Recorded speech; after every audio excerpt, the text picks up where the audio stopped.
Hello बच्चों, कैसे हैं आप। मैं अजय सिंह एक बार फिर से आपका स्वागत करता हूं हमारी आज की इस हिंदी माध्यम की कक्षा में। तो बच्चों, जैसा कि आपको पता है, पिछली कक्षा में हमने चर्चा करी थी फुफ्फुसीय आयतन व उसकी क्षमताओं के बारे में, ठीक है। और उसमें हमने सभी प्रकार से समझ लिया था कि किस तरह से फुफ्फुसी क्षमताएं होती हैं और कितना कितना उनका आयतन होता है।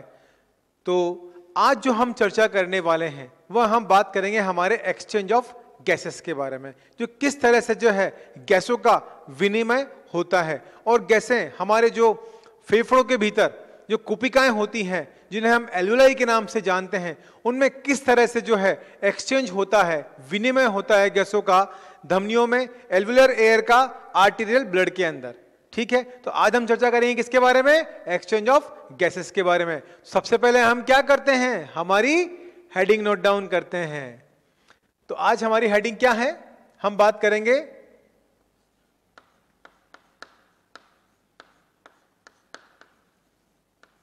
गैसों का विनिमय, इसे हम क्या बोलते हैं, एक्सचेंज ऑफ गैसेस भी कहते हैं, ठीक है।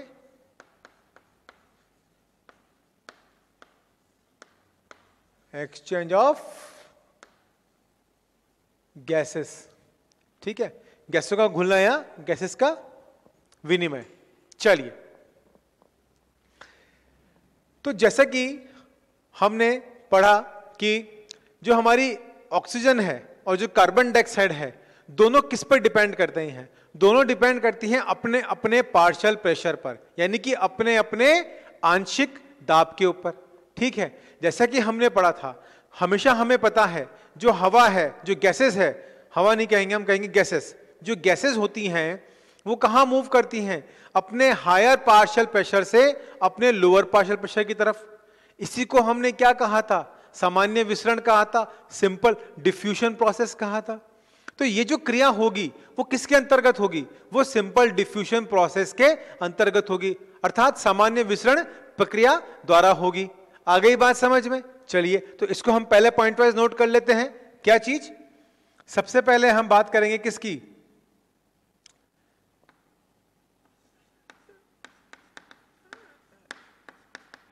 गैसों का विनिमय।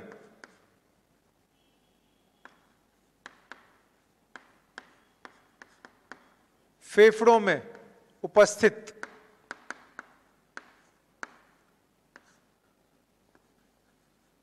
कुपिकाओं में होता है, कुपिकाओं में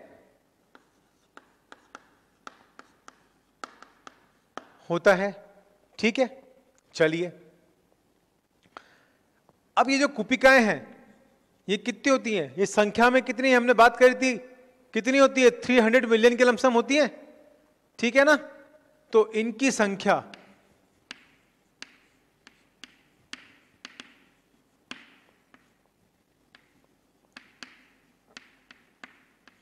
फेफड़ों में 300 मिलियन होती है, ठीक है।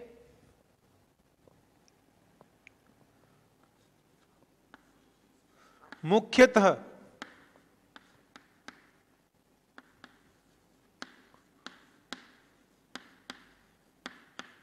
कुपिकाओं के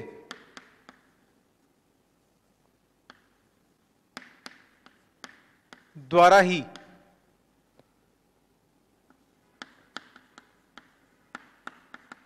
गैसों का विनिमय होता है,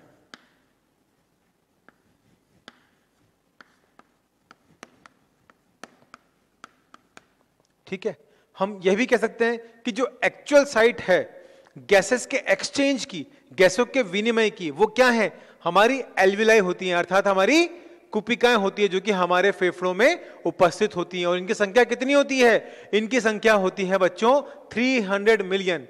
यानी कि अगर आप 300 मिलियन का मतलब समझ गए आप, इतना सरफेस एरिया इतना बड़ा होता है कि एक टेनिस कोर्ट बन जाए, हमने चर्चा करी थी इस बारे में भी, ठीक है। तो एक टेनिस कोर्ट के बराबर अगर हम कुपिकाओं को फैला दें तो इतना बड़ा सरफेस एरिया निकल के आ जाता है, ठीक है। तो इसी वजह से क्या होता है कि ह्यूमंस के अंदर ये स्पेशल कैरेक्टर भी है, मैमल्स के अंदर, ठीक है, स्तनधारियों में, कि इनमें जो एल्विलाई प्रेजेंट होती हैं लंग्स के अंदर, फेफड़ों में, उसकी वजह से क्या इनका सरफेस एरिया बढ़ जाता है और हम क्या कर पाते हैं, हम अच्छे से श्वसन कर पाते हैं, ठीक है। स्पेशल कैरेक्टर भी है। तो यहां पे क्या है, हम ये लिख सकते हैं कि जो कुपिकाएं हैं,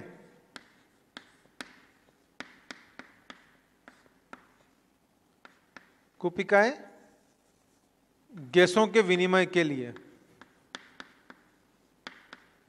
गैसों के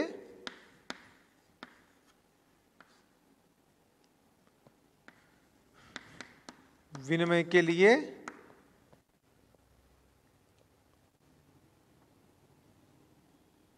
एक्चुअल साइट है, एक्चुअल साइट है, ठीक है। तो कुपिकाओं में क्या है, गैसों के विनिमय के लिए एक्चुअल साइट होती है, ठीक है। चलिए अब हम अगली बात करते हैं कि गैसों का जो विनिमय हो रहा है, यानी आउटर एटमॉस्फेयर से, बाहरी वातावरण से जो गैसेस आ रही हैं वो हमारे फेफड़ों में भरी जा रही हैं, किसके द्वारा, सिंपल प्रोसेस जो था हमारा इनहेलेशन, ठीक है। अब इनहेलेशन में क्या हुआ, हमने क्या देखा कि बाहर से जो हम वायु ले रहे हैं उसमें क्या है, कई मात्रा में जो है अलग अलग गैसें उपस्थित हैं, उसमें कार्बन डाइऑक्साइड भी है, उसमें ऑक्सीजन भी है, उसमें नाइट्रोजन भी है, ठीक है, और वाटर वेपर भी है। तो इस तरह से क्या है, मिश्रित गैसेस को हम बाहरी वातावरण से ले रहे हैं। लेकिन यहां पे क्या है, बात यह है कि जो गैसेस आ रही हैं, जो हवा में घुलित गैसेस हैं, वो हमारे शरीर में किस आंशिक दाब पर कार्य कर रही हैं, मतलब किस प्रकार से हमारे शरीर के भीतर प्रवेश कर रही हैं और फिर वापस से हमारे जो फेफड़े हैं, हमारे लंग से बाहर ये जा रही हैं। तो वो क्रिया किस कारण से हो रही है, तो इसमें कोई ना कोई ऐसा प्रेशर तो काम कर ही रहा है, कोई ना कोई ऐसा दाब कार्य कर रहा है जिसकी वजह से ये क्रिया संपन्न हो रही है। तो इस दाब को हम क्या बोलेंगे, इस दाब को हम बोलेंगे पार्शियल प्रेशर, आंशिक दाब, ठीक है। तो हम यहां क्या लिख सकते हैं, गैसों में या गैसों का विनिमय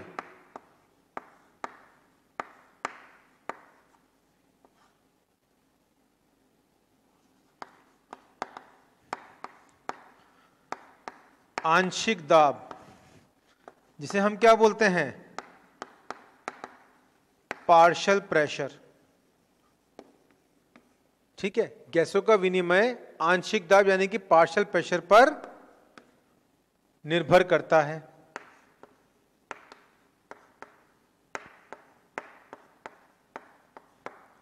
आई बात समझ में, यानी कि गैसों का विनिमय किस पर डिपेंड कर रहा है, पार्शियल प्रेशर पर डिपेंड कर रहा है। अब पार्शियल प्रेशर यानी कि जो गैसों के विनिमय की जो क्रिया हो रही है वो कैसी क्रिया है, सिंपल डिफ्यूजन प्रोसेस है। क्या लिख सकते हैं हम, यह क्रिया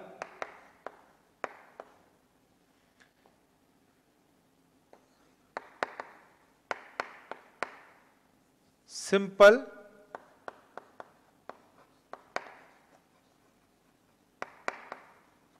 डिफ्यूजन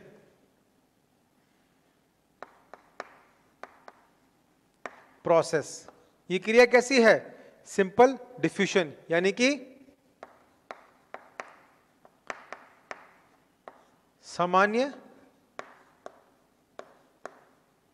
विनिमय, ठीक है, या विसरण भी हम कह सकते हैं।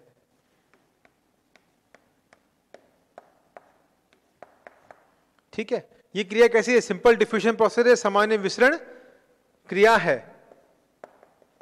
ठीक, तो सिंपल डिफ्यूजन में क्या हो रहा है, जो गैसेस हैं अपने हायर पार्शियल प्रेशर से अपने लोअर पार्शियल प्रेशर की तरफ गति करती हैं या मूव करती हैं। तो हम क्या लिख सकते हैं, हम यहां, ये आपको विजिबल है, विजिबल है बच्चों, चलिए तो मैं ये पॉइंट यहां पर लिख देता हूं। इस क्रिया में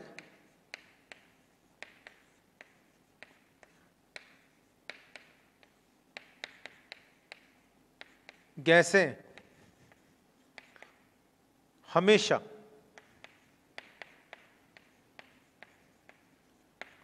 अपने उच्च आंशिक दाब से यानी कि हाई पार्शियल प्रेशर से अपने निम्न आंशिक दाब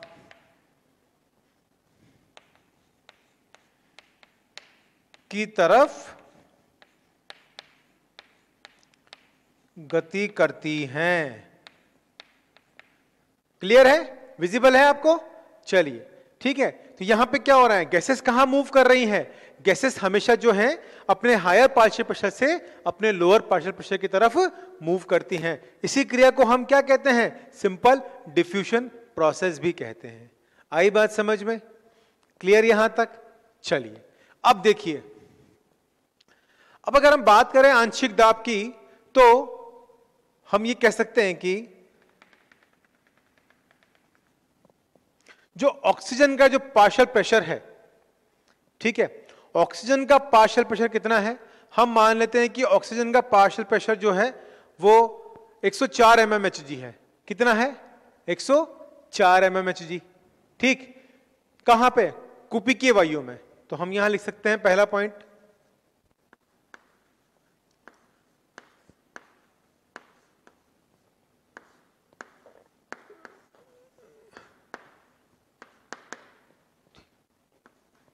ऑक्सीजन का आंशिक दाब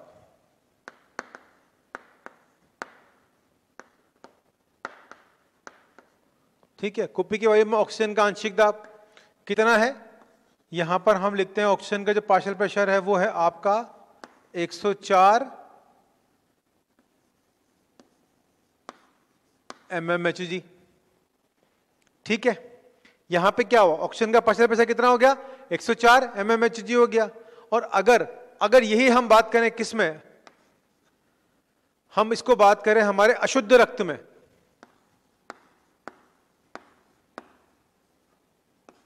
अशुद्ध रक्त में, ये तो हमने ले लिया भाई ऑक्सीजन का आंशिक दाब जो ब्लड के अंदर है वो कितना 104 mmHg है। लेकिन अगर हम अशुद्ध रक्त के अंदर बात करें तो ये हमारा कितना होगा? ये होगा हमारा 40 mmHg। ठीक है, यहां पे हम बात कर रहे हैं ऑक्सीजन की, तो कुपिकीय वायु मतलब एल्वुलर एयर के बारे में हम बात कर रहे हैं। तो कुपिकीय वायु में ऑक्सीजन का जो आंशिक दाब होगा वो कितना होगा? 104 mmHg होगा। ठीक है, ये वैल्यू आपको याद रखनी है कि ऑक्सीजन का जो आंशिक दाब है यानी कि पार्शियल प्रेशर है वो क्या है? यहां पर 104 mmHg है। और अशुद्ध रक्त यानी कि तो ऑक्सीजनेटेड हो गया, और ये क्या हो गया? डीऑक्सीजनेटेड, यानी कि अशुद्ध रक्त को हम क्या बोलेंगे? अशुद्ध रक्त को बोलेंगे हम डीऑक्सीजनेटेड।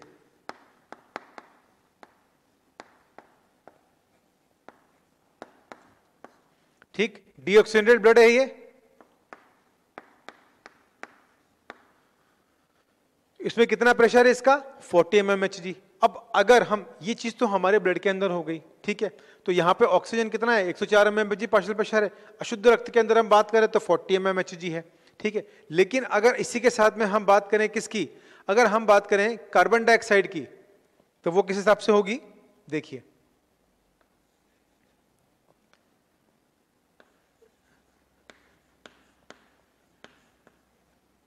कुपिकीय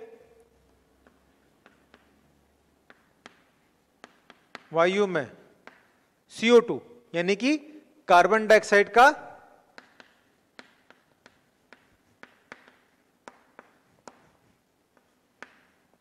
आंशिक दाब कितना होगा? कार्बन डाइऑक्साइड के आंशिक दाब की बात करें तो CO2 का पार्शियल प्रेशर निकलेगा हमारा 40 mmHg। ठीक है, क्योंकि ये CO2 कहां है? ठीक है, एल्वुलर एयर के अंदर है। ठीक है, तो इसका पार्शियल दाब कितना है? 40 mmHg यानी कि कम है। ठीक है, बाहरी वातावरण में हमने क्या देखा कि जो इसका पार्शियल प्रेशर है वो तो कम है, लेकिन अगर हम आंतरिक बात करें यानी कि जो अशुद्ध रक्त के अंदर अगर हम कार्बन डाइऑक्साइड के प्रेशर की बात करें, पार्शियल प्रेशर अर्थात आंशिक दाब की बात करें, तो वो कितना होगा? तो यहां पर अशुद्ध रक्त में यह आपको विजिबल है। ठीक है, चलिए तो चलिए मैं इसे यही मेंशन कर देता हूं। तो अशुद्ध रक्त में हम बात करें,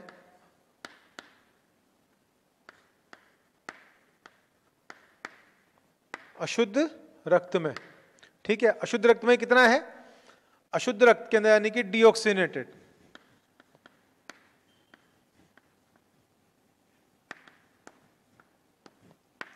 ब्लड, ठीक है, अशुद्ध रक्त में है ये हमारा कार्बन डाइऑक्साइड का जो प्रेशर रहेगा वो रहेगा 45 mm Hg का, यानी कि अशुद्ध रक्त यानी कि डीऑक्सीनेटेड ब्लड है, जो शुद्ध रक्त है उसमें कार्बन डाइऑक्साइड कितनी मात्रा में है 45 mmHg में, और कुप्पी की यानी कि एल्वुलर एयर में कितना है ये 40 mmHg। तो यहां पे पार्शियल प्रेशर कहां मूव करता है, हमेशा हमें क्या पता है, हमेशा अपने उच्च आंशिक दाब से निम्न आंशिक दाब की तरफ यह गति करता है। तो इसका मतलब क्या हुआ कि जो यहां पे जो कार्बन डाइऑक्साइड कहां ज्यादा है, जो हमारे लंग्स हैं उसमें हम कहते हैं या ब्लड में कहते हैं, ब्लड से कहां ट्रांसफर हो रही है, ये एल्वुलाई के अंदर। तो एल्वुलाई में प्रेशर किसका बढ़ गया, कार्बन डाइऑक्साइड का आंशिक दाब बढ़ गया। तो आंशिक दाब जब कार्बन डाइऑक्साइड का भीतर की तरफ बढ़ा तो बाहर की तरफ क्या हुआ, आंशिक दाब कम हो गया। तो हमेशा हमारी जो गैस है कहां मूव कर जाएगी, अपने हायर पार्शियल प्रेशर से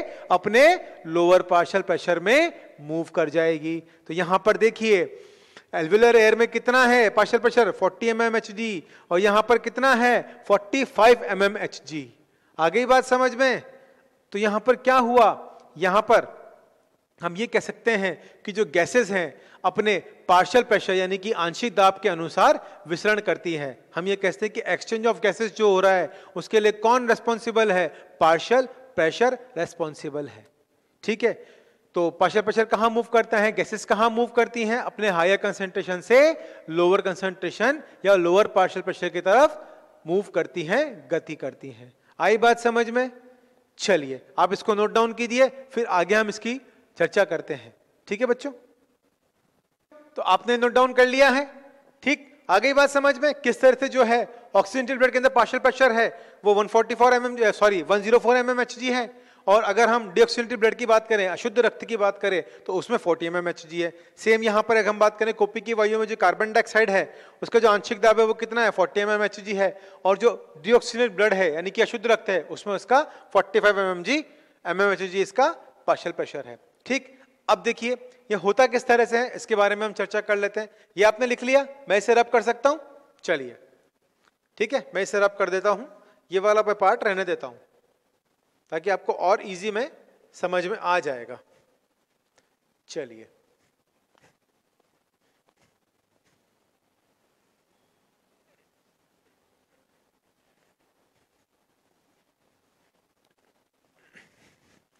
अब देखिए हम एक डायग्राम की हेल्प से इस चीज को समझने की कोशिश करते हैं कि जो पार्शियल प्रेशर है वो किस तरह से जो है एक्सचेंज ऑफ गैसेस में महत्वपूर्ण होता है, ठीक है बच्चों। चलिए देखिए सबसे पहले हम बात करें कि जो गैसों का विनिमय है वो होता कहां पर है, कुपिकाओं में हो रहा है। अब कुपिकाओं और जो हमारी हम कह दें कि जो ब्लड वेसल्स हैं, ठीक है ना, उसके बीच में ये श्वसन की क्रिया होती है। जैसे हम बात करें कि आप ये मानिए कि कुछ इस तरह से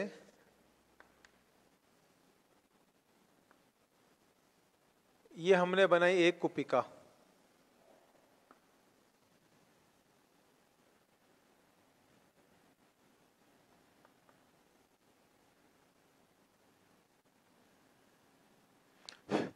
ठीक है, ये क्या है हमारी कुपिका हो गई।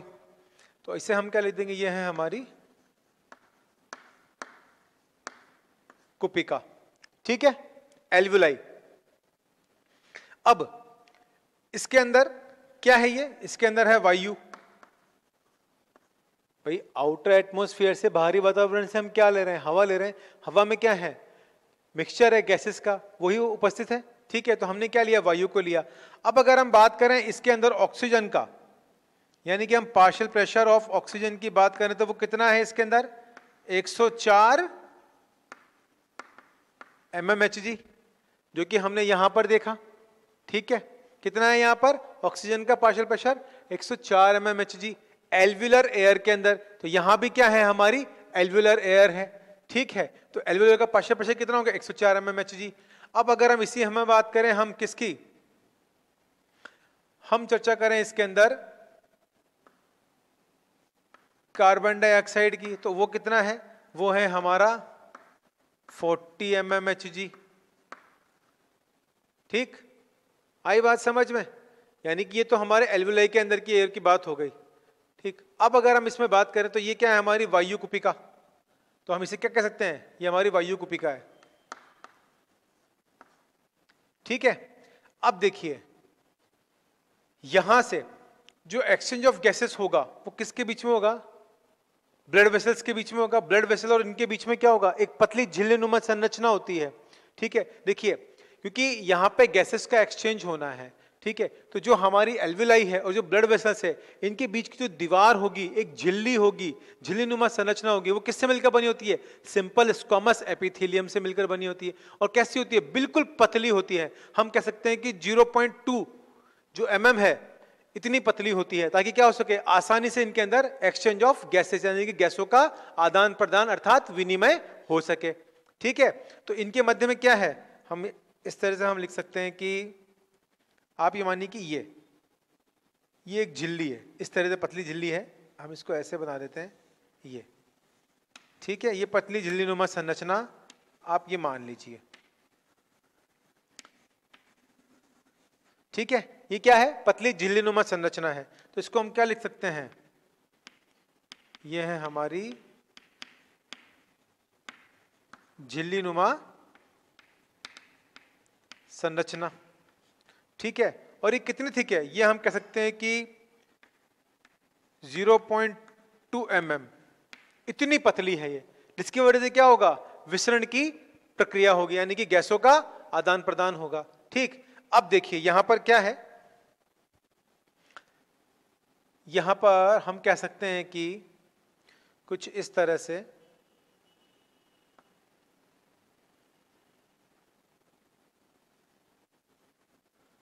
एक तो ये, ठीक है, और एक यहां पर इस तरह से, ये क्या है, हमारा बीच में है हमारा हार्ट, ठीक है, ये है हमारा हार्ट, ठीक। इसके दो पोर्शन हो गए, लेफ्ट और सॉरी राइट और लेफ्ट, ठीक है ना। तो यहां पर देखिए क्या होगा,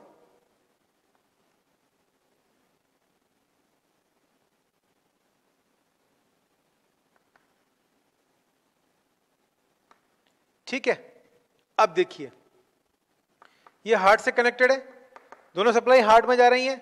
अब हार्ट से क्या होगा, हमारी इस तरफ से निकलेगी हमारी, यानी कि इस हिस्से से, ठीक है, और इस हिस्से से, इस तरफ से निकलेगी हमारी पल्मोनरी आर्टरी। कौन से निकलेगी, पल्मोनरी आर्टरी, ठीक है, जिसे हम क्या बोलते हैं, जिसे हम फुफ्फुसीय धमनी बोलते हैं। क्या बोलते हैं, फुफ्फुसीय धमनी। आ रही है बात समझ में? यहां से पल्मोनरी आर्टरी निकली, ठीक है, और यहां से क्या निकलेगी, हमारी पल्मोनरी वेन, ठीक है ना। पल्मोनरी वेन जो क्या लेके आ रही है, हमारा ऑक्सीजनेटेड ब्लड लेके आ रही है। वैसे तो एक्सेप्शनल क्या है, इसको क्या कैरी करना चाहिए, ऑक्सीजनेटेड ब्लड कैरी करना चाहिए, लेकिन यहां पे क्या कर रही है, ये deoxygenated blood, sorry oxygenated blood ये लेकर आ रही है, पल्मोनरी वेन, ठीक है। चलिए तो इसको हम क्या बोलेंगे, ये है हमारी पल्मोनरी वेन। इसे हम किस नाम से जानते हैं, इसे हम फुफ्फुसी शिरा के नाम से जानते हैं। तो हम यहां क्या लिख सकते हैं, यह है फुफ्फुसीय शिरा, ठीक है। अब देखिए यहां पर ये कुछ इस तरह से,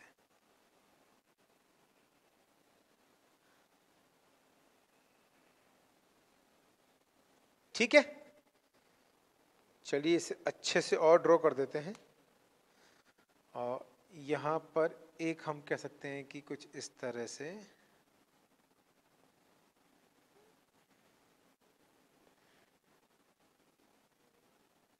ये देखिए आप, ठीक है, हम सप्लाई के रूप में बना देते हैं, इस तरह से जो है ये कंप्लीट है।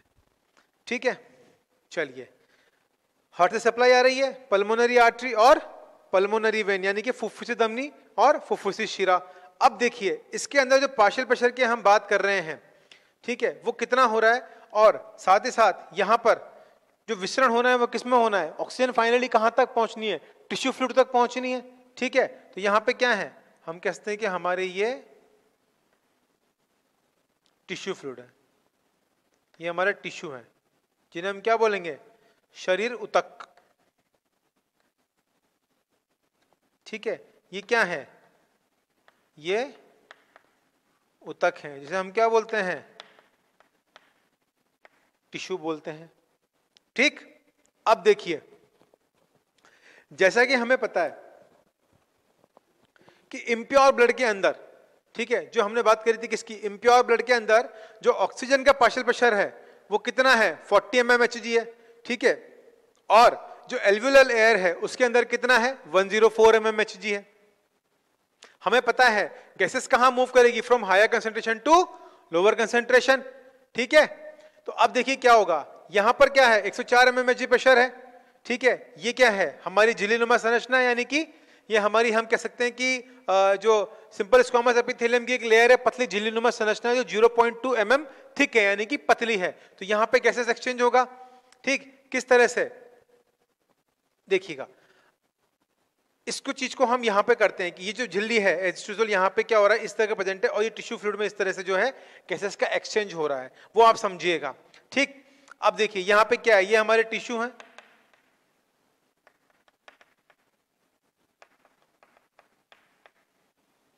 ठीक है। अब देखिए यहां पर हम बात करें, अगर जो ये हमारी पल्मोनरी वेन है, इस पल्मोनरी वेन के अंदर जो ऑक्सीजन का पार्शियल प्रेशर है वो कितना है, क्योंकि पल्मोनरी वेन के अंदर हम बात करें तो ऑक्सीजन का पार्शियल प्रेशर यहां पर होगा आपका 45 mmHg। ठीक है, अब ये जो 45 mmHg आपका प्रेशर है वो कौन सा प्रेशर है, ये आपका प्रेशर है इसका ऑक्सीजन का। ठीक है, और अगर इसी में हम बात करें कार्बन डाइऑक्साइड के प्रेशर की, तो वो कितना होगा, 40 mmHg। कितना होगा, 40 mmHg। ठीक है, अब ये जो पल्मोनरी वेन है ये कौन सा ब्लड लेके आ रही है, ये लेके आ रही है हमारा शुद्ध रक्त। क्या लेके आ रही है, शुद्ध रक्त, जिसे हमने क्या बोला, ऑक्सीजनेटेड ब्लड।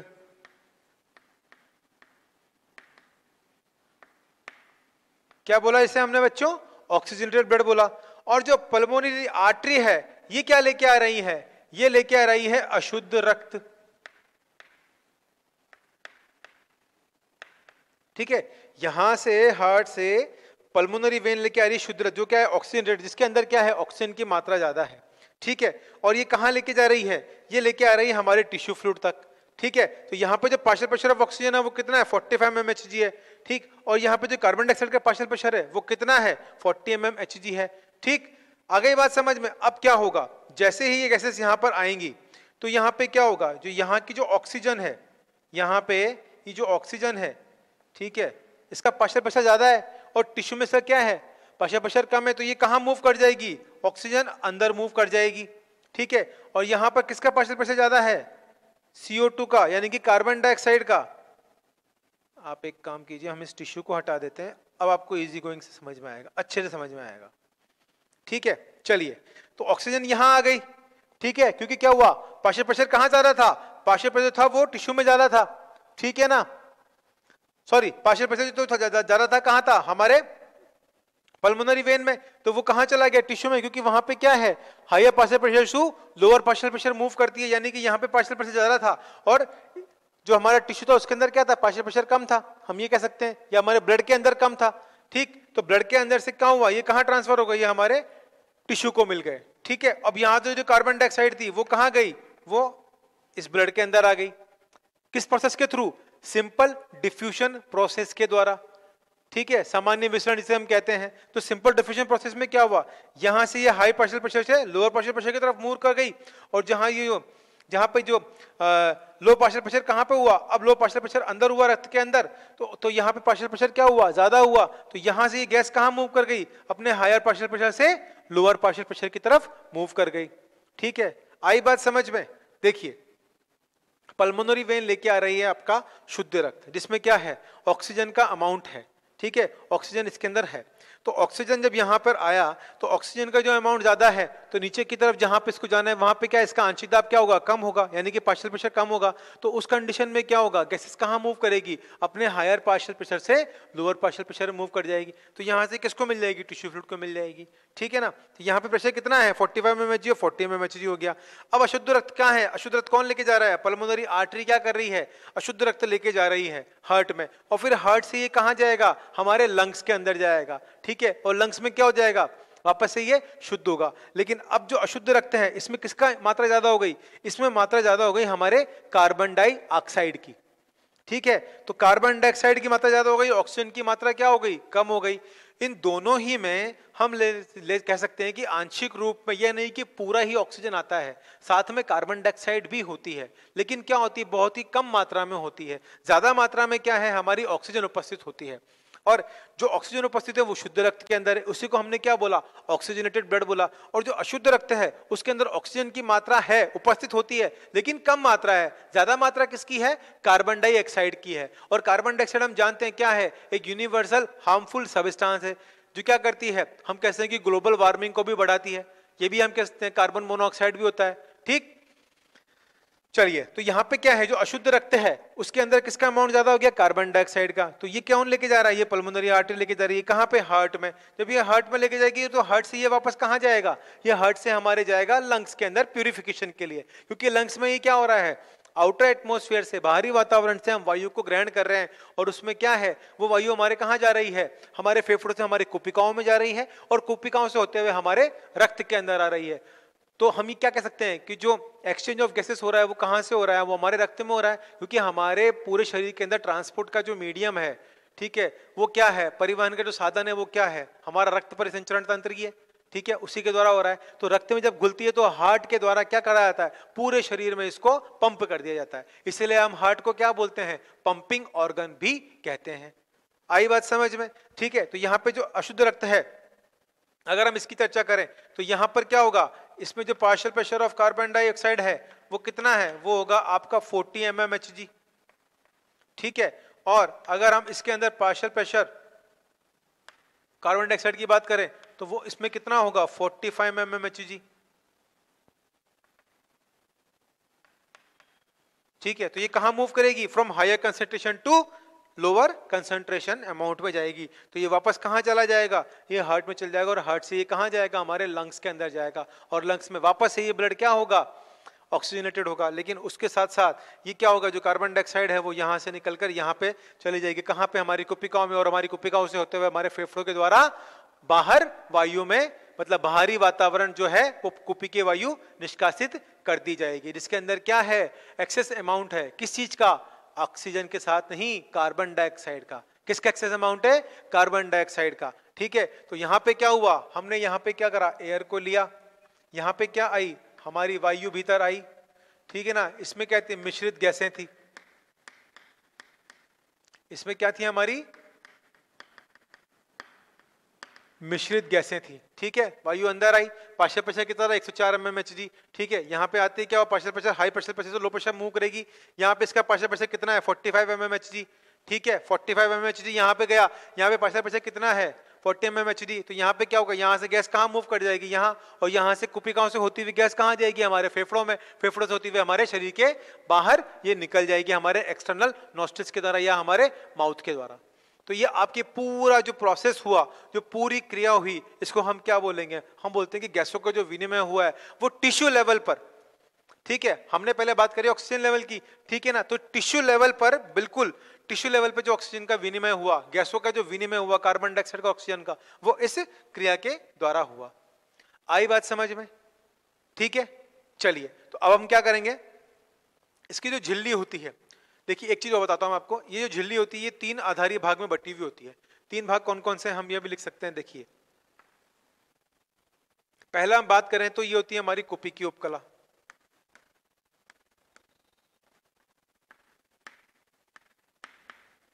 ठीक। दूसरी है हमारी आधारीय भित्ति, जो इसकी आधार होता है वो होती है हमारी आधारीय भित्ति, आधारीय भित्ति, ठीक है। और तीसरी की हम चर्चा करें, तीसरी है हमारी एंडोथीलियम की लेयर बनी हुई होती है, कोशिका एंडोथीलियम,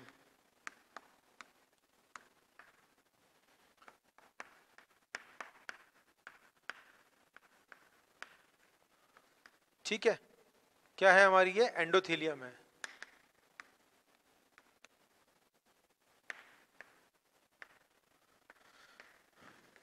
ठीक है बच्चों, आई बात समझ में?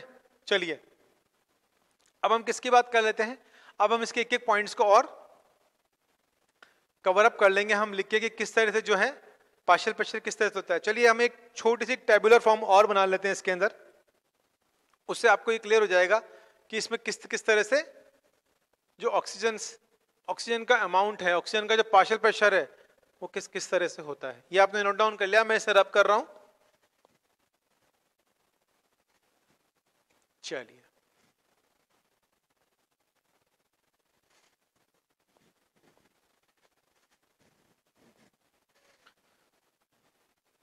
चलिए तो हम यहां पे देख लेते हैं पहले तो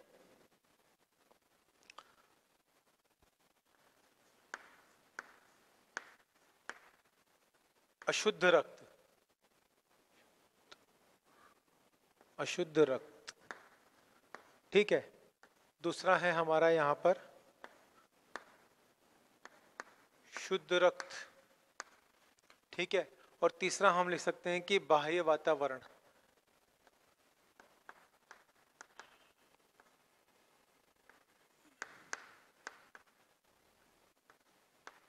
एनवायरमेंटल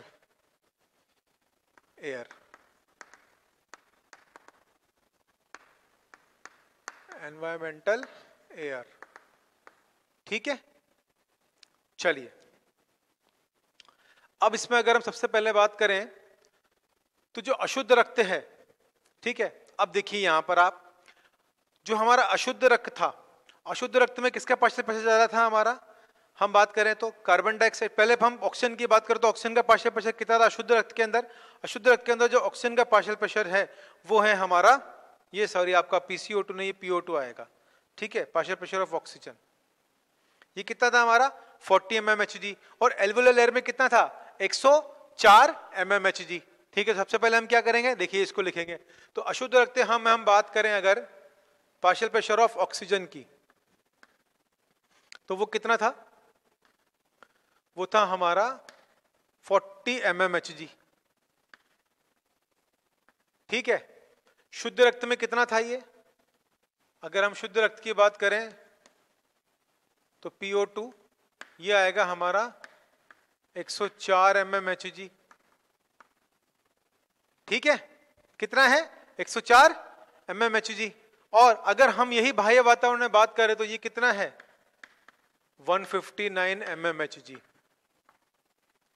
कितना है 159 mmHg है, ठीक। अब देखिए ये हमारा ऑक्सीजन का हो गया अशुद्ध रक्त के अंदर और शुद्ध रक्त के अंदर और बाह्य वातावरण के अंदर।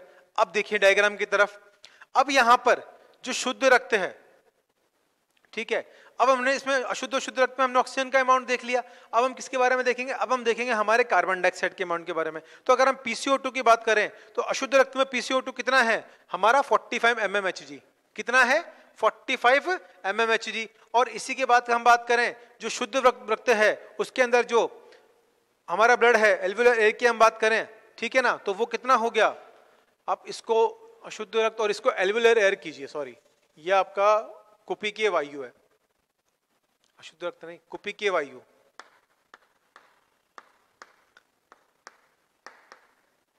ठीक है। तो उसमें इतना आपका प्रेशर हो गया, कुपिकीय वायु में ये वाला प्रेशर है, यहां पे आप इसको करेक्ट कर लीजिएगा 104 mmHg, ठीक है। अब हम किसकी चर्चा करेंगे, अब हम अगर इसमें बात करें हमारे partial pressure of carbon dioxide की, तो वो कितना है हमारा 45 mmHg। ठीक है, अब इसी के अंदर अगर कुप्पी की वायु की हम बात करें तो कुप्पी की वायु में जो कार्बन डाइऑक्साइड का प्रेशर है वो कितना है 40 mmHg। कितना है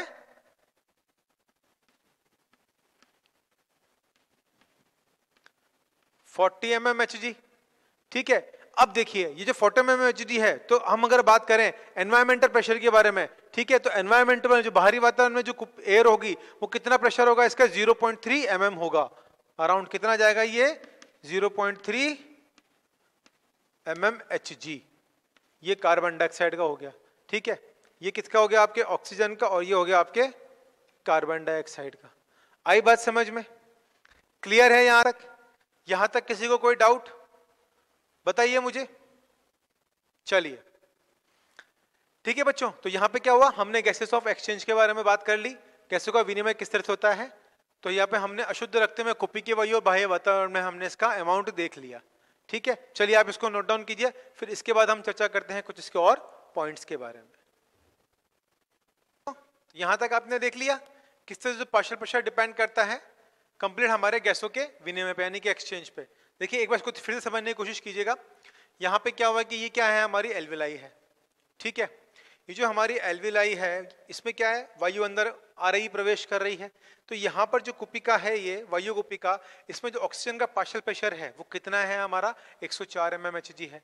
और इसमें जो कार्बन डाइऑक्साइड का पार्शियल प्रेशर यानी कि जो आंशिक दाब है वो कितना है 40 mmHg है। ठीक है, इसके बीच में क्या है, हम कहते हैं कि जो एंडोथेलियम की ये लेयर है, इस संरचना 0.2 mm थिक है। ठीक है, इतनी पतली है, इसीलिए क्या होगा कि गैसेस का जो है वो एक्सचेंज हो पाएगा। ठीक है, तो यहाँ पर हम कहते हैं कि जो ऑक्सीजन है वो कहाँ मूव करेगी, यहाँ, और यहाँ पे जो कार्बन डाइऑक्साइड है वो कहाँ मूव करेगी, यहाँ। ठीक है, तो यहाँ तो क्या हो गई ऑक्सीजन, यहाँ क्या हो गई कार्बन डाइऑक्साइड। ये किस पे डिपेंड कर रही है, पार्शियल प्रेशर पे डिपेंड कर रही है, आंशिक दाब पे डिपेंड कर रही है। ठीक है, अब देखिए यहाँ से जो हमारा हार्ट है, ठीक है, हमारे हार्ट से क्या निकली, सबसे पहले हमारी पल्मोनरी वेन, जो क्या है हमारी फुफ्फुसी शिरा होती है, ये क्या लेके जा रही है, ऑक्सीजनेटेड ब्लड यानी कि शुद्ध रक्त लेके जा रही है। इसमें क्या है, शुद्ध रक्त भरा हुआ है। ठीक, शुद्ध रक्त का जो पार्शियल प्रेशर ऑफ ऑक्सीजन है वो कितना है, इसका 95 mmHg है। ये इसको आप 95 करिएगा, कितना है ये 95 mmHg है, नॉट ए 45, 95 यानी कि 95 mmHg है। ठीक है, और यहाँ पे PCO2 जो है, जो कार्बन डाइऑक्साइड का प्रेशर है वो कितना है 40 mmHg है। ठीक, अब यहाँ से ब्लड कहाँ गया, हमारे टिश्यू तक गया। तो यहाँ भी सेम क्या प्रोसेस काम कर रहा है हमारा पार्शियल प्रेशर का। तो यहाँ पे जो ऑक्सीजन थी वो कहाँ मूव कर जाएगी, टिश्यू में चल जाएगी, और जो कार्बन डाइऑक्साइड है वो टिश्यू से कहाँ आ जाएगी, हमारे अशुद्ध रक्त में। यानी कि जो ऑक्सीजनेटेड ब्लड था जिसके अंदर ऑक्सीजन का अमाउंट था, यानी कि शुद्ध रक्त था, शुद्ध रक्त से ऑक्सीजन कहाँ चली गई, टिश्यू फ्लूइड में चली गई, और टिश्यू फ्लूइड में जो कार्बन डाइऑक्साइड थी वो कहाँ आ गई, हमारे अशुद्ध रक्त में आ गई। यानी कि ब्लड तो फ्लो कर रहा है। तो यहाँ पे जब तक यहाँ तक ब्लड था तो वो कैसा था, ऑक्सीजनेटेड था, उसके अंदर ऑक्सीजन थी।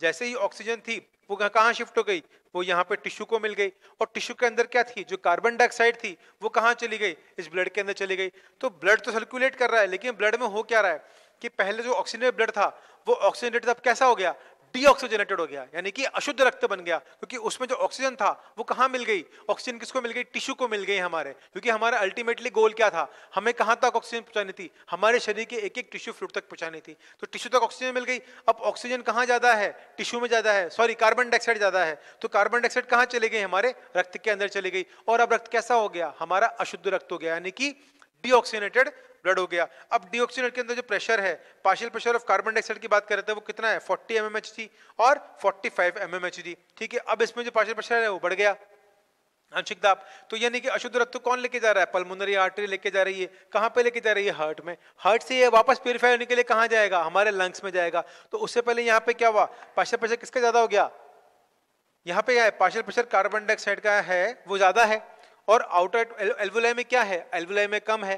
तो हमें पता है गैसेस कहाँ मूव करती हैं, हमेशा अपने उच्च आंशिक दाब से अपने निम्न आंशिक दाब की तरफ, यानी कि हाई पार्शियल प्रेशर से लोअर पार्शियल प्रेशर की तरफ। तो यहाँ पर कार्बन डाइऑक्साइड कहाँ चली जाएगी, इस एल्वुलाई कुपिका में चली जाएगी, और यहाँ पे जो ऑक्सीजन है वो कहाँ आ जाएगी, वो यहाँ पर आ जाएगी। क्यों, क्योंकि यहाँ पे पार्शियल प्रेशर क्या है, यहाँ पे पार्शियल प्रेशर क्या है, इसका अंदर ज्यादा है और बाहर कम है। तो हायर कंसंट्रेशन से लोअर कंसंट्रेशन की तरफ ये मूव कर जाएगी, क्योंकि यहाँ पे क्या है, पार्शियल प्रेशर ज्यादा है और यहाँ पर कम है। ठीक, और यहाँ ज्यादा है और यहाँ कम है, यानी कि ऑक्सीजन का पार्शियल प्रेशर तो क्या है बाहर की तरफ क्या है, ज्यादा है और अंदर की तरफ कम है, तो कहां मूव करेगी, बाहर से अंदर यानी कि शरीर के भीतर। हम कह सकते हैं कि बाहरी वातावरण से फेफड़ों के अंदर आएगी या कुपिकाओं के अंदर आएगी। और कुपिकाओं में किसका प्रेशर ज्यादा है, कार्बन डाइऑक्साइड का, तो ये कहां, और बाहर प्रेशर किसका कम है, कार्बन डाइऑक्साइड का, तो बाहर कहां मूव करेगी, कार्बन डाइऑक्साइड बाहर मूव कर जाएगी।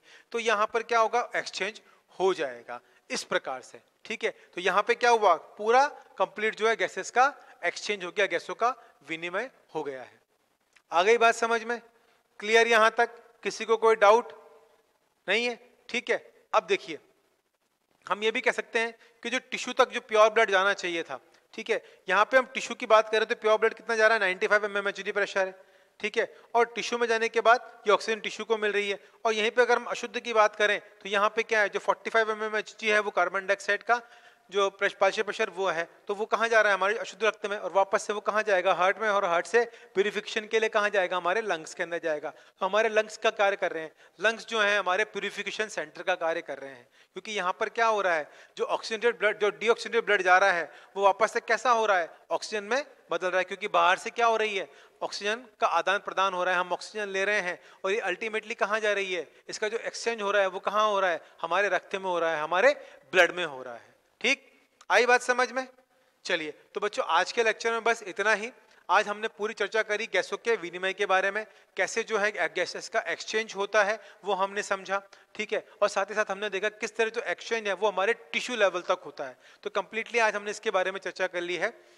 मैं आशा करता हूं कि जो भी आपको आज मैंने बताया होगा वो आपको बहुत अच्छे से समझ में आया होगा। फिर भी आप इसको और बारीकी समझने के लिए आप इसको एक दो बार इस लेक्चर को आप देखिए, तो आपको बहुत ही अच्छे से ये समझ में आ जाएगा। ठीक है बच्चों, तो अगली क्लास में हम मिलते हैं अगले नए टॉपिक के साथ में। तो आज के लिए बस इतना ही, धन्यवाद।